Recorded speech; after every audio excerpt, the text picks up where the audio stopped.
你有冇發現咧？你同另一半嘅相處模式咧，同你爸爸媽媽嘅關係係有啲似㗎。弗洛伊德咧曾經提出過一個比較有爭議性嘅理論，就係戀母戀父情結。嗱，如果用現代啦貼地啲嘅方式嚟去理解嘅話，就係我哋同父母嘅早期嘅關係係會成為咗我哋一份愛情嘅藍圖㗎喎。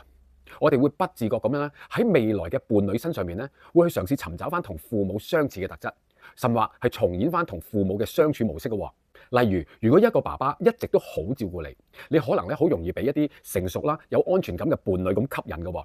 又或者相反，如果爸爸係好嚴厲啊，成日批判你啊、批評你嘅話，你可能會不自覺咁樣揀一個咧同樣都中意挑剔你嘅伴侶，因為呢種模式你係最熟悉㗎。但係更重要嘅係咩啊？就係因為你嘅潛意識裏邊係想透過呢段新嘅關係嚟去修正翻嗰段舊嘅關係嘅喎。喺心理學裏面，我哋會相信我哋係冇辦法選擇原生家庭，但我哋可以選擇了解佢帶嚟嘅影響，睇清楚喺關係之中呢種重複嘅模式，原來係幫我哋建立健康嘅親密關係嘅第一步嚟㗎。